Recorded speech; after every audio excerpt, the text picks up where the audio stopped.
બગસરાના મુંજિયાસર પ્રાથમિક શાળાની વિચિત્ર ઘટના, વિદ્યાર્થીઓના હાથ પર બ્લેડથી ઈજાના નિશાન, ગ્રામ પંચાયત દ્વારા પોલીસને રજૂઆત।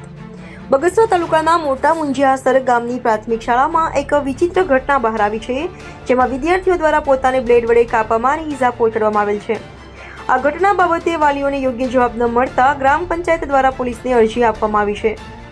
મળેલ માહિતી મુજબ બગસરા તાલુકાની મોટા મુંજિયાસર પ્રાથમિક શાળામાં એક વિચિત્ર ઘટના બહાર આવતા શિક્ષણ વિભાગમાં ખળભળાટ થઈ ગયો છે। 3 દિવસ પહેલા શાળાના 40થી વધુ વિદ્યાર્થીઓએ પોતાના હાથ તથા પગના ભાગમાં બ્લેડ કાપા મારી જાતે ઈજા પહોંચાડી હોવાનું બહાર આવ્યું છે। આ બાબતે વિદ્યાર્થીઓને વાલી દ્વારા પૂછપરછ કરવામાં આવતા માતા પિતાને સંતોષકારક જવાબ ન મળતા તેઓ શાળાએ પહોંચ્યા હતા, જ્યાં પણ પ્રશ્નનું નિવારણ ન થતા ગ્રામ પંચાયત દ્વારા આ બાબતે પોલીસને અરજી આપી તપાસની માંગણી કરી છે, જેમાં વિદ્યાર્થીઓએ જાતે જ ઈજા પહોંચાડી છે કે અન્ય કોઈ વ્યક્તિ દ્વારા આવું કરવામાં આવેલ છે તેની તપાસ કરવા ઈચ્છતા વ્યક્ત કરેલ છે। અત્રે ઉલ્લેખનીય છે કે શાળામાં આવેલ સીસીટીવી કેમેરાની તપાસ કરવામાં આવે તો સાચી બાબતો બહાર આવી શકે તેમ છે। સમગ્ર ઘટના બાબતે ગામના સરપંચ જયસુખભાઈ ખેતાણીના જણાવ્યા અનુસાર શાળામાં વિચિત્ર ઘટના બનવા પાછળનો કારણ જો અત્યારે શોધવા નહીં આવે તો ભવિષ્યમાં કોઈ બાળક જીવ ખોઈ બેસે તેવી પણ શક્યતાઓ રહેલી છે। તેથી તાત્કાલિક ધોરણે બધી જ બાબતો બહાર આવે તે જરૂરી છે। શિક્ષણ માટે ખૂબ જ પ્રશંસનીય ગણાતી શાળામાં વિદ્યાર્થીઓ દ્વારા કરવામાં આવેલા ઘટનાથી વાલીઓમાં ચિંતા દેખાઈ રહી છે।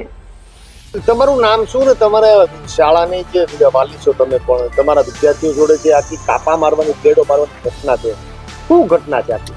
મારું નામ શૈલેષભાઈ સતાસિયા છે, મોટા મુંજિયાસર પ્રાથમિક શાળાનો વાલી છું। આ બનાવ તારીખ 19 થી 23 ની અંદર બનેલો છે, જે અમને કાલની તારીખમાં ખબર પડી તો અમે લેખિતમાં બધી જે આપવાનું હોય આપણે પીઆઈ સાહેબ, તાલુકા વિકાસ શિક્ષણ ખાતું, મોટા મુંજિયાસર ગ્રામ પંચાયત, તેને તમામને અમે લેખિતમાં આપેલી છે। અને આ બનાવની અંદર એવું છે કે શિક્ષકો એની જવાબદારીમાંથી છટકે છે। અમે જ્યારે વાલીઓએ ભેગા થઈને શિક્ષકોને કીધું કે આ જવાબદારી તમારી આવે છે, ત્યારે શિક્ષકો એવું કહે છે કે આ અમારી જવાબદારી આવતી નથી। અને આ બનાવ બન્યો ત્યાર પછી શિક્ષકોએ એક વાલીની મિટિંગ બોલાવી હતી અને અમુક વાલીને જબરજસ્તી સાઈનું લીધી હતી કે આની અંદર આવા બનાવની અંદર અમારી કોઈ જવાબદારી આવતી નથી, તમારા વાલીઓની જવાબદારી હોય। તો સ્કૂલની અંદર બાળક ભણવા આવે છે તો 5 કલાકના જે ટાઈમ પિરિયડ છે 5 કલાકનો, એની અંદર જવાબદારી કોની આવે? શિક્ષકોની જ આવે। વાલીઓ કંઈ સાથે તો રહેવાના નથી। હવે એ તો સ્કૂલની અંદર શિક્ષકો હોય, શિક્ષકોને ખબર હોય, વાલી તો સાથે હોતા નથી। સીસીટીવી કેમેરા છેલ્લા 1 વર્ષની આજુબાજુથી અડધા ચાલુ છે, બંધ છે। અમે અનેક વખત રજૂઆત કરી કે સાહેબાને ચાલુ કરો, પણ કોઈ ધ્યાન દેતું નથી। હા, આ બનાવની અંદર દીકરીઓ પણ છે। હા, પગે છે, હાથે છે મારેલી।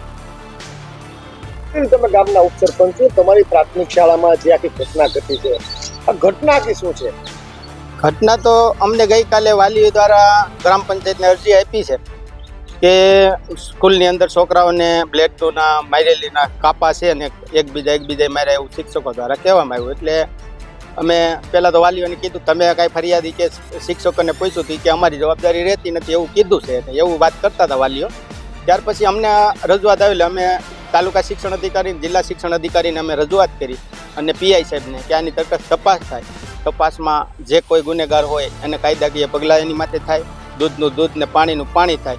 છોકરાઓનો એકબીજાનો કોઈ એકબીજાએ મારી હોય તોય પણ એ તો એનું તપાસનો વિષય છે, એટલે તપાસમાં જે કાંઈ આવશે એ આવશે। હશે 20-25 તો પાકા, એથી વધારે પણ હોઈ શકે। 5 સ્કૂલ તો છે 1 થી 8 ધોરણની, પણ એમાં 5 થી 8માં આ બનાવ બનેલો છે। કાલે અમને વાલીઓ દ્વારા અરજી ગ્રામ પંચાયતને આવી એટલે અમને ખ્યાલ આવ્યો કે આ સ્કૂલમાં આવું બનેલું છે। તમને શું લાગે છે મોબાઈલના વળતરને કારણે? એ તો આખો તપાસનો વિષય છે, તપાસમાં જે કોઈ આવે તે તપાસનો વિષય છે, એમાં આપણે કોઈ માટે આક્ષેપ ખોટી રીતે ન કરવા જોઈએ। તમે પ્રિન્સિપાલને મળ્યા હતા કે? નહીં, હજી હું નથી મળ્યો, અને પ્રિન્સિપાલને અમે મળવા પણ નથી। આની અગાઉ પણ આવું થોડું ઘણું હતું, ત્યારે અમે પ્રિન્સિપાલને મળવા ગયા હતા, ત્યારે પ્રિન્સિપાલે પણ અમને એવું જ કીધું હતું કે તમે અમને ધમકી મારો છો ને એવી એની ઉપર ફરિયાદો પણ કરેલી હતી। એટલે અમે સ્કૂલમાં રસ લેવા માગતા જ નથી એ બાબતમાં, તો કોઈ મુદ્દા બાબતની અંદર એ બાબતમાં પણ જે કાંઈ છે આ મટરની અંદર એ પાકું દૂધ ને પાણીનું પાણી થવું જોઈએ, તપાસ પૂર્ણ ત્યાં ખ્યાલ આવી જાય। શું ને હાલમાં તમારા બાળકવારે જે ઘટના બની છે આખી ઘટના શું છે તમે શું કહેવા માંગો છો? મારું નામ રસિકભાઈ રાઠોડ છે. હું એક વાલી છું, બરોબર, અને અરજદાર પણ છું, બરોબર. અમને બાળકોની જાણ થતાં કે હાથના ભાગે બ્લેડ વડે જે કાપા મારેલા છે, બરોબર, એનું કારણ શું હોય છે કે એ બનાવમાં 2-3 વાલીના ફોન પણ આવેલા, રૂબરૂ મળેલા, કે એકાબીજાએ પૂછેલું કે ભાઈ તમારા બાળકને આવું કંઈ નિશાન છે બ્લેડથી કાપા મારેલા. એના વિશે અમને બધાને જાણ થતાં અમે શિક્ષકને રજૂઆત કરી. તો શિક્ષકે એક મિટિંગનું આયોજન કર્યું બીજા દિવસે, બરાબર, કે મિટિંગમાં એવો નિર્ણય લેવા માગતા હતા શિક્ષક કે આ જવાબદારી અમારી ન હોય, બરાબર. એવા એક કોરા કાગળ ઉપર અમારી સાઇન લેવામાં આવેલી છે.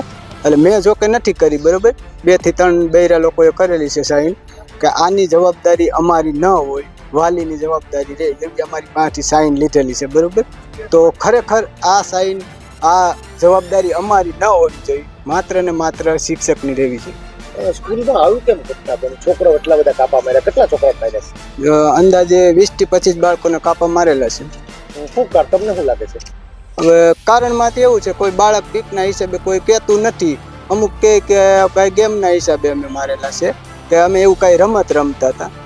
પણ બનાવ બન્યો છે શાળાના સમય દરમિયાન, બરાબર. એટલે આ જવાબદારી માત્ર ને માત્ર શિક્ષકની રહેવી જોઈએ એવી અમારી માંગ છે, બરાબર.